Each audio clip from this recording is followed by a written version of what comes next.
Okay, hey everyone. I think I found an NDE to analyze that's legit. This is fair use, protected under fair use, for educational purposes only. It's not for profit. I'm not making a dime off of this. I'm just sharing this for educational purposes only, and I'm giving my analysis. So let's jump right into this. I'm going to skip ahead for the first 11 and a half minutes or so, where she just talks about where she lived and getting a brain bleed and going to the hospital. So we're going to fast forward right to that point and just jump right into it. And there's no BS in this one. There's no quote galactic ambassador and all that freak show stuff that we've seen in some other ones. If you are familiar with some of my previous NDE analysis, there's some that are just unbelievable. Except a few people that would come in and say, you look kind of green or you look kind of yellow. And my husband, Ron, said, Mary, I'm not sure because I thought, okay, well, I'm just going to wait here until the blood resolves. And blood was running out of my ears, out of my nose. When you have a bleed in your brain, because your brain is so organized that it knows how much fluid it can have, and it had way too much. So you have like three huge valves in the back of your head, and those drain. I also, at this time, I had a brain drain. In other words, they had put a tube in my forehead and they were draining out excess blood. Okay, I just want to jump in here for the people that say, quote, God's plan. You ever watch a loved one going through some of this stuff in the hospital? It's God's design, God's plan, right? Think about that. Because we do more here on this channel than just play NDEs. Big picture thinking. Blood on the brain. What a design. And they had it taped, so I never really saw myself. But I think when my children came to see me, they were aghast with it. I think that was very difficult for them. I think it was also very difficult for Ron to see. But as far as pain, I had a terrible headache. I had a terrible neck ache, and you just feel nauseated and you're incredibly weak, which for me, since I'm so jumpy and usually anxious, probably worked in my favor because they didn't want me out of bed. I couldn't move, and I had no desire to move or get out of bed. And what happened was I woke up about 2 a.m. Tuesday morning to nurses putting stuff on me. At this time, I had been in the surgical ICU. They moved me out to the floor on Monday, and now I was on the floor going back.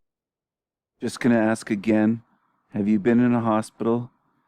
Have you seen loved ones go through serious things and walk through a hospital and seen all the suffering? Does it indicate anything to you? Jump ahead a little bit here.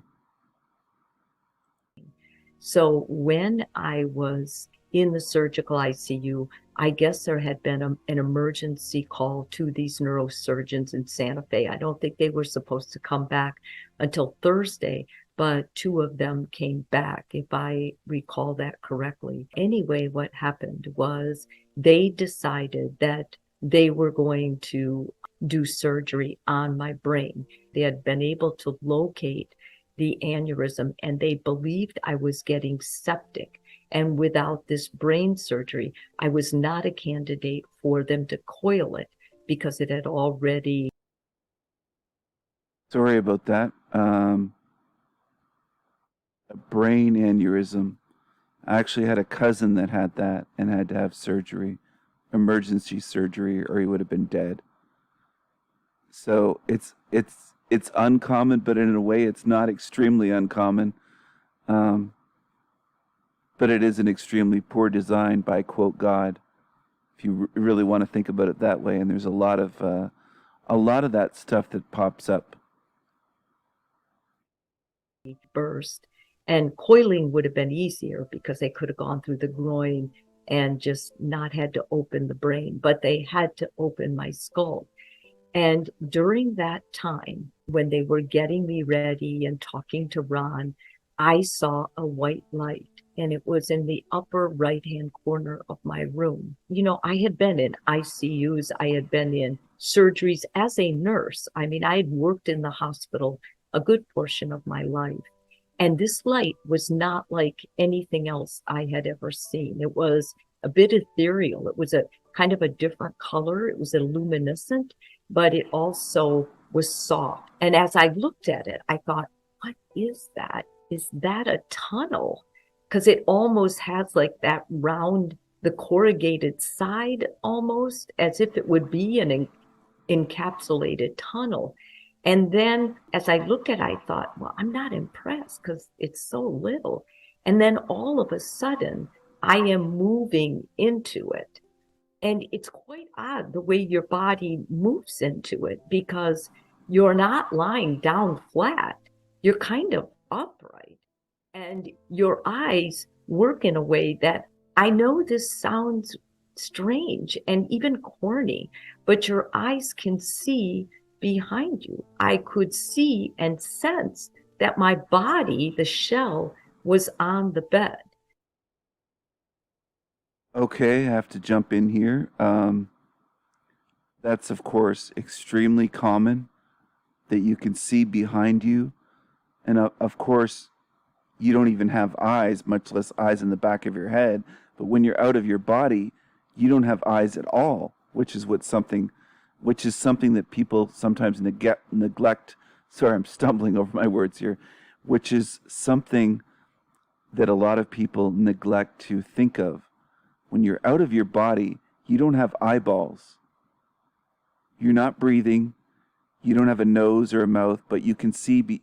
She could see behind her without eyes. And a lot of people talk about being able to see in 360 degrees, every direction, not just behind or in front. Okay? So this is very common.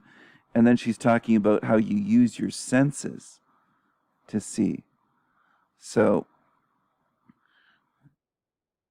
I think that's something that could be helpful to us to understand before we're in that situation.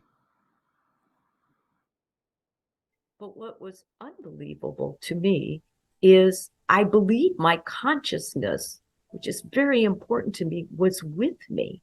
I think it was part of my soul because I was able to see what people were wearing and I could see.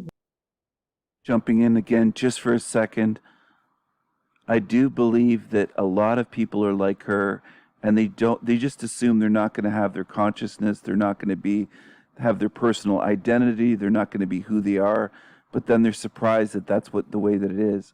I expect that. I expect my consciousness to be eternal. And some people, that upsets some people right on my channel. So be it. If you want to get triggered by that, you want to argue, you want to lash out at me, you want to say you can't know that or anything else, I end up banning certain people that do that. It's not because of a difference of opinion. They get rude, they get nasty, they say certain things where it's like, dude, you're on my channel. Don't tell me what I know or don't know or try to put words in my mouth. But my main point here is I understand that my consciousness is going to live on. I'm not boasting. I'm telling you this for a reason, so that you have these expectations in a sense, so that you're not shocked. You're not in a state of shock when you leave your body and it's your time, okay? Where it's like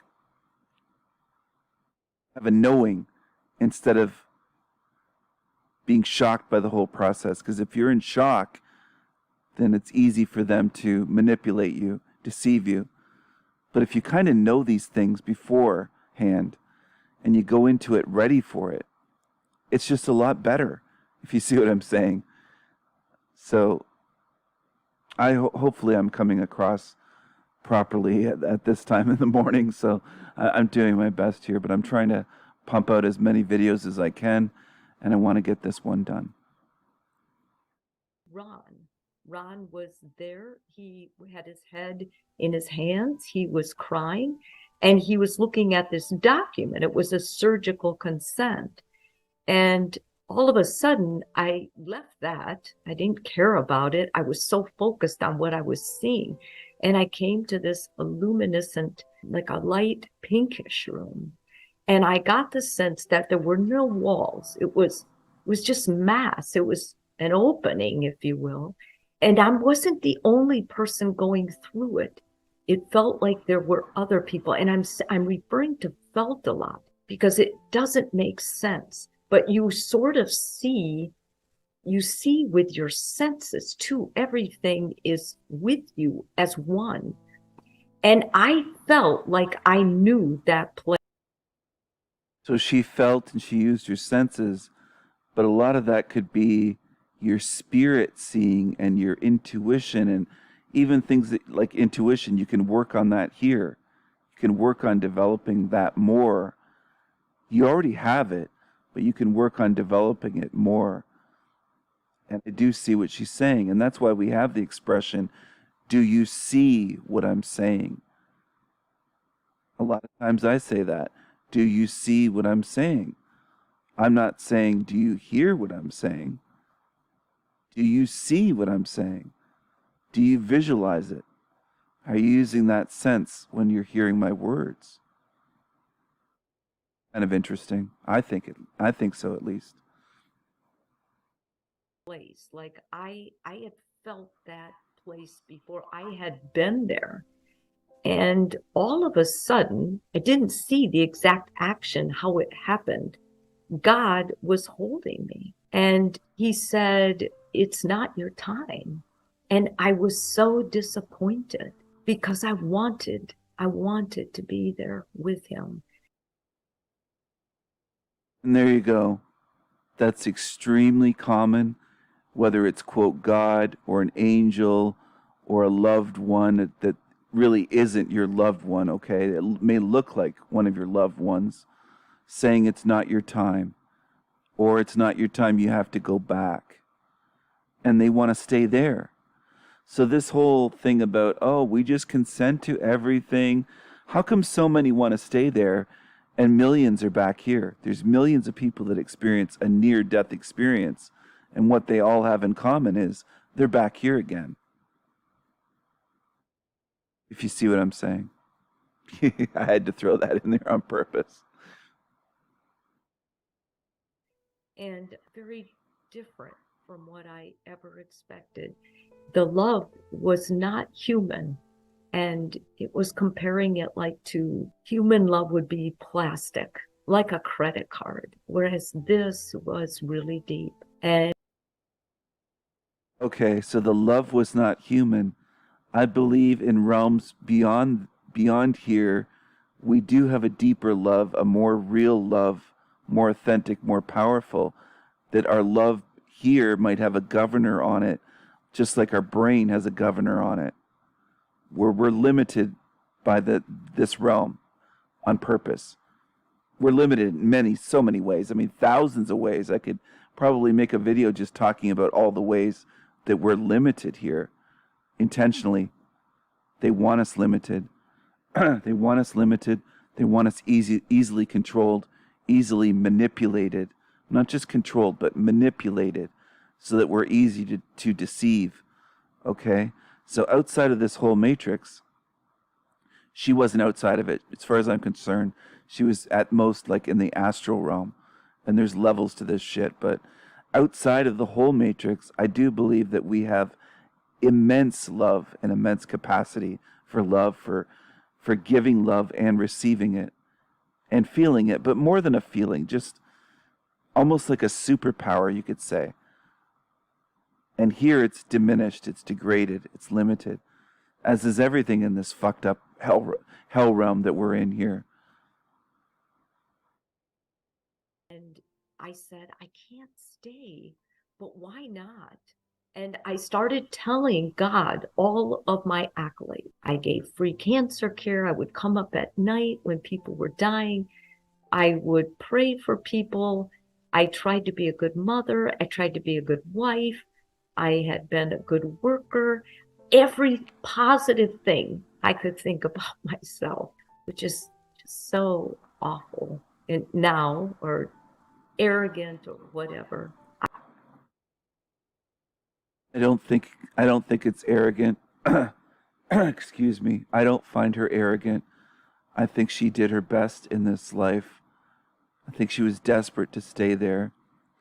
But I think her approach was wrong because she's looking at this thing as, quote, God. And when they want you to come back here, nothing is going to be good enough. You could be the perfect person, the best in the world, basically. And it doesn't matter. And I haven't watched this all the way through, but I already know it's predictable. It's never good enough. You can never be good enough for these beings, these creatures in the afterlife that judge you and say that it's not your time. You know, if quote, God is perfect, then how come people end up in a near-death experience where it's not their time? Where it's, you get what I'm saying? Where it's a mistake. Like you show up somewhere for an appointment and they're like, oh, you don't have an appointment today. Today's not your time. It's next week. It's next Tuesday. How come there's so many fuck-ups like that? If you get what I'm saying. You know what I mean? But it's never going to be good enough. So you can't use this woman's approach, is my point. It's going to fail. It's doomed to fail.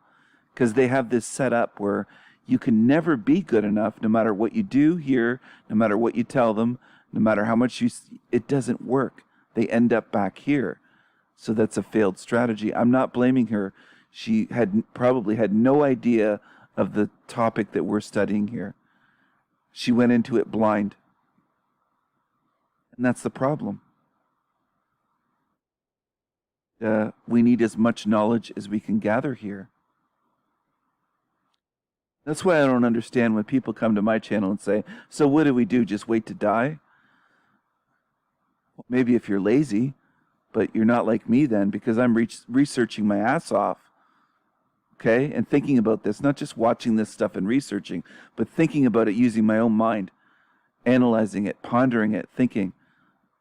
You know, that this is complex stuff, people. I hate to call you people, but it really is. It's not simple. We're in a very complicated, complex realm, full of deceptions.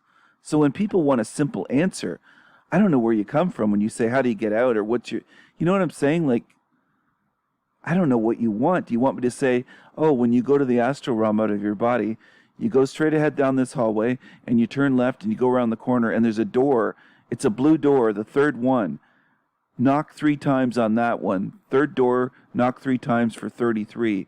And that's the code. And you'll get in there. And then there'll be a sign that says exit in red, one of those red emergency exits that they have in like hospitals and places all the time. And just go through that. And you're out, man. Like, is that what you think? Seriously. Or some of these shill channels. Well, there's a grid up there and you got to go between the grid and fly. I mean, what are they talking about? Do you understand that that what they're catering, they cater some of this shit towards you. What you're going to experience in your death experience is not going to be the same as mine. Do you understand that? Do you understand that you're going to have to think and adapt? And you're going to have to do it alone. I'm not saying this to scare you. I'm saying this to prepare you, not to scare you, but to prepare you. I know that rhymes, and I said it that way on purpose. Just came up with that now. This is not to scare you, it's to prepare you. Believe me, I'm not being condescending. I just want that to stay with you. That's all. I really do. I want you to be prepared. So we're not just waiting to die. I don't know where people get that stuff from. We're learning. I'm still learning every day. A little something here, a little bit more there, maybe a bigger piece of the puzzle here, or one that might fit in, and I'm pondering it, and it, you know, I mean, this truly is complex stuff. It's complicated. It's not simple. Got to get beyond that. If you're a simple person or you expect simple answers, it really isn't that simple. I tried to tell him, and he said, let me ask you one thing. Have you ever loved anyone the way you've been loved here? And I said, no, that's impossible. I am a human, just to remind God of my humanness. And then the sensation was, a closer hold from God, and he said, you can do better. And I don't remember leaving that space, but I have to stop it here because I knew that was coming. You can do better. I knew it was either you can do better or go back there and try to be perfect or do this or you can do this better, or it's always a fucking excuse to send you back to hell realm. So what kind of quote loving God is that then? Do you send someone here to suffer? Give you this impossible love, which is probably a frequency weapon, a love bomb there. And then they're saying, go back here and love that way. And it's impossible. She knew it was impossible. She even said it, that it's impossible. Maybe I should even rewind that because that was pretty important.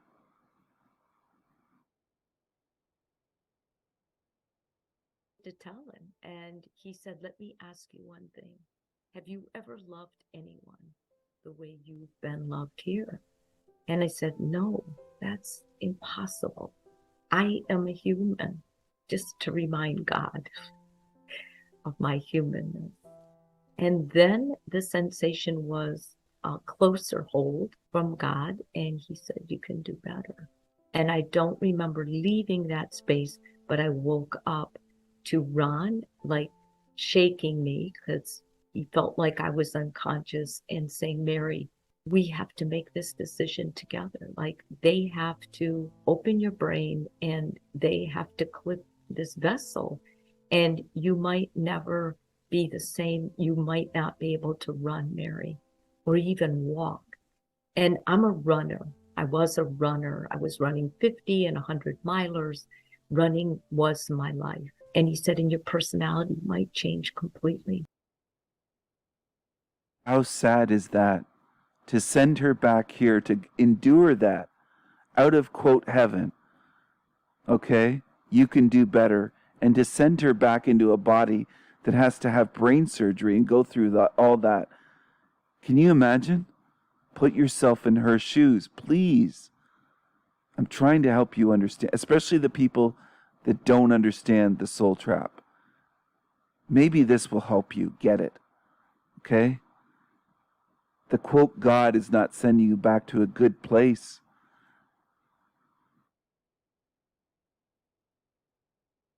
Look at her face. Look at her eyes. Take the opportunity when her face is paused this way on the screen to understand, to empathize with her and what she went through, and that it's pointless. She didn't want to come back here. It's pointless to send her back here other than to suffer. She didn't want to be back here. And the quote God creature said, do better. You can do better. You can suffer more here, is really what it was saying. Because it was sending her back into a body that was wrecked, that needed brain surgery to even have a chance of survival. And it might go horribly wrong, where she might not be able to speak, run, walk. Personality could be totally different, where none of her loved ones would even recognize her anymore. It's horrible, okay? Like, I shouldn't have to explain it, but I know, and this is sad to me, what she went through, but it's also sad that I know that there's people on my channel that are still under massive mind control, and I'm aware of it. Just like if I go outside of my place and talk to someone on the street, chances are they're going to be under a lot of mind control. That's this realm. We're surrounded by, the majority are under massive mind control. It's not just a little bit, or what some of you are thinking that are new to this, new truth seekers that think, well, TV mind controls us. That's true, but it's beyond. It's way beyond TV. There's people that barely watch TV and they're still under such heavy mind control here. Okay, the God program is heavy mind control, thinking that thing is an authority. Look at the sadness in her eyes, and I hate to have to point this out because, it's sad. But look, please look. That's not fake tears like some NDEs. That's real on her face. That's legitimate.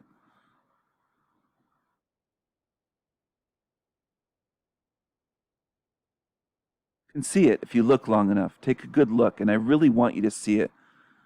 And please comment on that if you can see it. Because I don't assume that everyone can either. I'm not one of these assumption makers that thinks everyone can do what I can do in terms of, noticing real emotions. There's so many in this realm now that they can't notice emotions. They're like robots. I need you to tell me it's okay. And I said, it's okay. I'm not going to die anyway. And Ron said, well, I hope not, Mary. I think if you pray you're close to God, I think you'll be okay. And I said, I just talked to God and it's not my time, Ron. And I woke up after the surgery and I was upset. I was depressed. In fact, I was depressed that I was back here for 7. And that makes sense. Did you see what she said?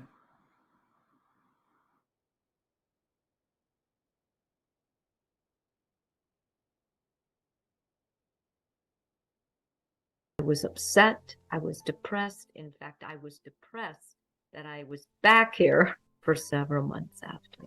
And what I live with every day now is I live with this incredible memory or whatever's been branded on me. And I ask myself, am I doing enough? Am I standing up for God's goodness? I have to jump in. What is God's goodness if, quote, God is sending people back here to this hell realm that don't want to come back here? And they come back and they're depressed. They don't want to come back here. So what is God's goodness? And that's a question. It's not just a rhetorical question. Whoever is religious that's watching this video, please comment. What is God's goodness? Answer that question and don't dodge it. If you're going to attempt to answer it, really answer it. Don't just comment some vague thing. Really answer that. What is God's goodness?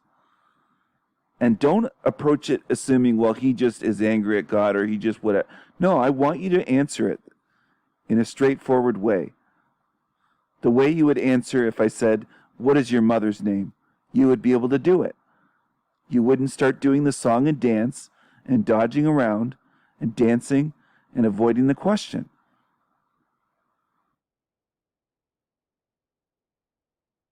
I would never send somebody back here, especially against their will. Am I being conscientious with what he gave me? Am I loving others the way he told me to practice loving more? And the answer is always, I'm trying. I believe her 100%. I can tell. I could tell she was a loving person before this experience. I can just tell. She was visiting dying cancer patients and stuff. I mean, and that evil thing told her that she just wasn't, she has to do better. She wasn't loving enough. So she comes back here. It's sick to do that to her. Okay, it's sick to tell her that she's not loving enough. Do better. It's extremely sick. It's gaslighting her. It's gaslighting someone that is loving and wants to do their best and sending them back here thinking that they didn't do good enough. That is unbelievably sick. Unfathomably sick. It's just cruel gaslighting. What a wicked monster that would do that to her. To someone that just totally comes across as a loving being that does care about others and tries to live her life that way. It just makes me sick. It really does. It angers me and it makes me sick. Because now she's back here thinking she didn't do good enough. And that's what it wants. That's how this shit works.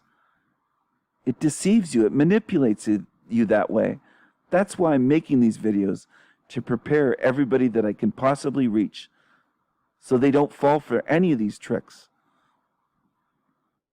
Manipulation. It's mind control and it's emotional manipulation by a narcissistic, cruel, and sadistic monster. But it's very difficult. I will tell you one thing. I think I'm a better therapist. And I think I'm a better therapist because I judge less. And I think compassion is the most important gift we give each other. And just get out of this mindset of who's right and who's wrong. I mean, we're all connected and we're all going back there, all of us. And there is a God, and He is our source. I'm sorry, Mary, but I don't believe that you met, quote, God. And I don't believe that's our source. I don't believe that goodness comes from, quote, evil. Or not, quote, evil. I'm sorry, I'm so tired. I don't believe that goodness comes from evil, no quotations. I believe that the goodness here in this realm, we brought it in here. You brought it in here.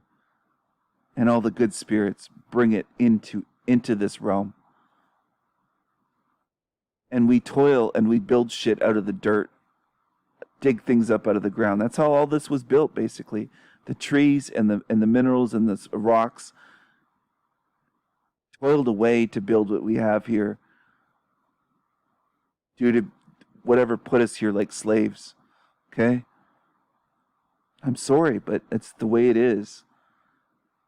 Goodness doesn't come from evil. Sending you back here was evil of it to do that. And deceiving you that way, guilting you that way, guilt tripping you, guilting and shaming and gaslighting. And you could just see the emotion and sadness in her eyes. Look at her eyes. She really believes that she met, quote, God, and that it told her that she's not good enough, that she wasn't loving enough. She has to do better. I'm not saying she was perfect before, just like I'm not saying I'm perfect now or in my previous lives. It's impossible to be perfect in this realm. It's designed that way. You can't be perfect. And they can always just keep telling you, do better, do better. And the good spirits want to do better. We want to love others and we want to care. We want to help others. It's impossible to be perfect here. And they use that against us. That's the message I'm trying to get across. It's extremely painful to even just look at her face, because I know how deceived she was.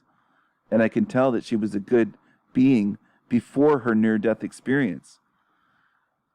And it's just horrible what is done to keep us here. They want to keep us here forever, okay? That's what I'm trying to get through to people. And they use tricks, lies, deceptions, emotional manipulation. They use gaslighting. They use all the narcissistic techniques of monsters. That's what they do. And it's horrible.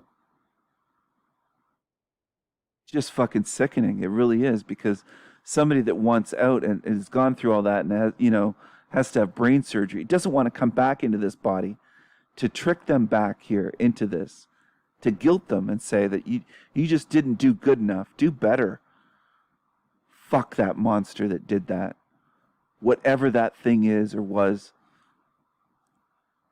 See what I'm saying?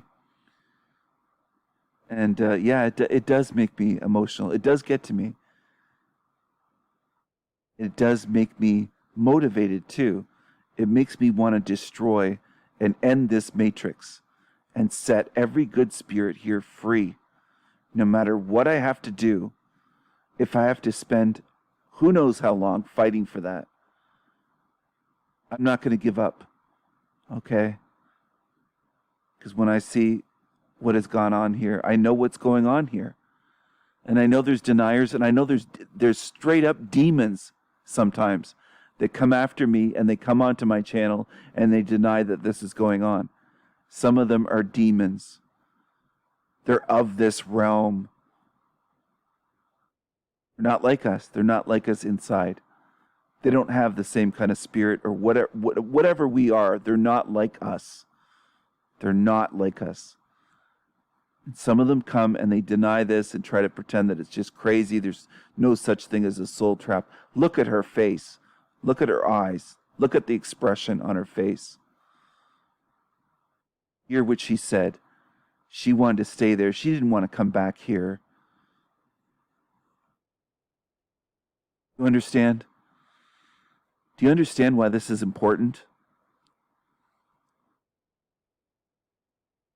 He is my source. I believe he's yours too, but you have to get there on your own.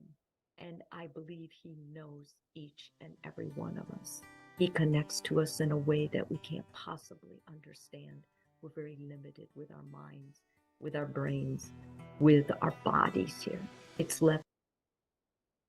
Part about he connects with us in ways we can't possibly understand. I think it's technology that seems like supernatural or seems like magic, because that's the way technology is when it's so advanced that we can't understand it.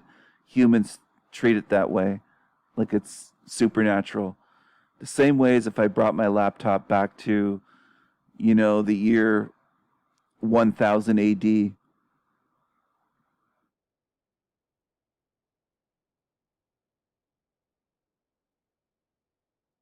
I brought this to 1,000 years ago into the past, it would be viewed as magic. They would look at the screen and see her on the screen, and it's not a person. They would just think it was some form of fucking magic or witchcraft. Believe that these entities that, quote, know us, when we get there, they're just using technology. A kind of technology we don't have here or we don't understand. All right? So in a sense, in other words, they're using technology and playing, quote, God, and making people believe that they are that. That's what I think. That's my current theory. If I get more information, I'll develop my theory more. I'm not married to my theory. I'm not wed to it, if you see what I'm saying. I revise things when I get more information, when I get more puzzle pieces. Some people will stay with the same theory for 5, 10, 20 years or for life. The same view. They won't change at all. No matter what information they're presented, what evidence, doesn't matter. They'll stick with it. And there's some, quote, truthers like that too, where they hear that, oh, this is just an AI system. Oh, we're just playing in a video game. And they'll just hold on to that. I'm not like that. I want the truth. I'm not attached to any theory emotionally. I want the truth. That's what I'm seeking. I want the truth, and I want out of here. So whatever this turns out to be, run by, I'm getting out regardless of what it is. Whether it's AI, shape-shifting entities, whatever it is. Me with a deep sense of compassion and just see abundance. I mean, I can't look at anything without thinking, what can I do? How can I help?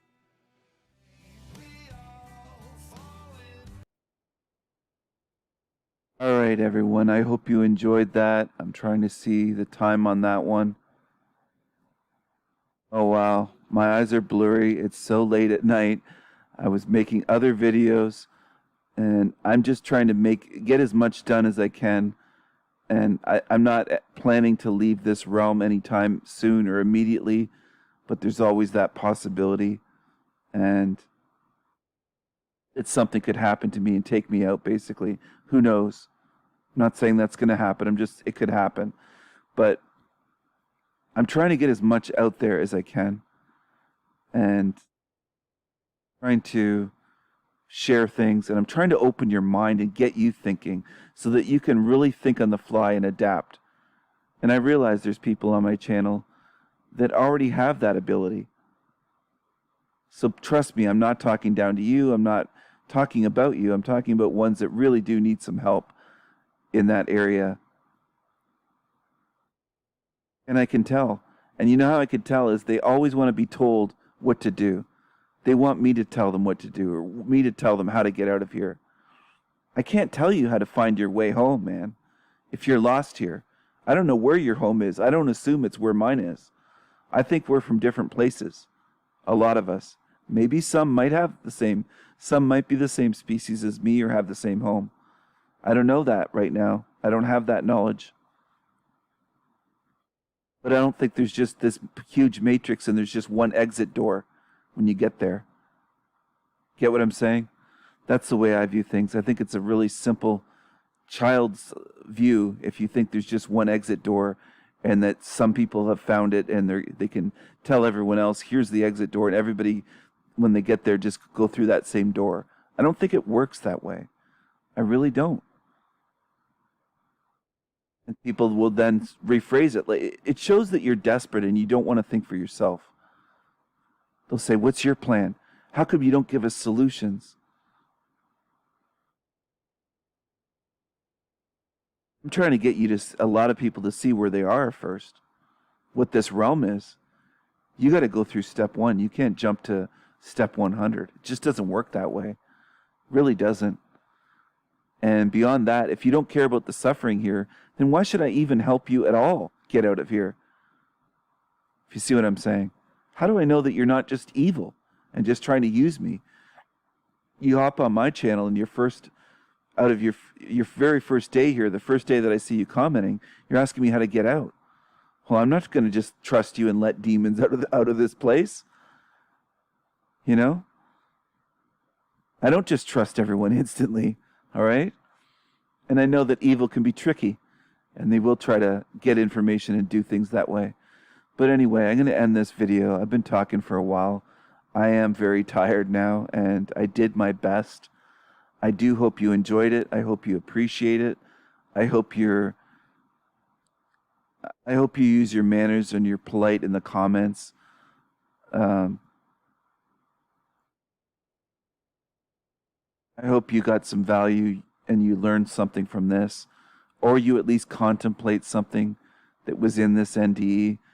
I found it pretty interesting. I found her to be authentic and sincere, and I didn't pick up on any signs of her lying. I think she is trying to be a good person, and she doesn't deserve this. She doesn't deserve to be here. She deserves to be out of here. So anyway, good night or good morning. It is morning here, and I've been up all night, so I'm going to end this now, and I love you all, and I mean the good spirits. Whatever demons are here, I don't fucking love you. Just, maybe I'll have to face you one day, so you can think about that. Anyway, take care, everyone, and have a good night. Thanks for watching. Thanks for listening. Thanks for feeling, and thanks for thinking.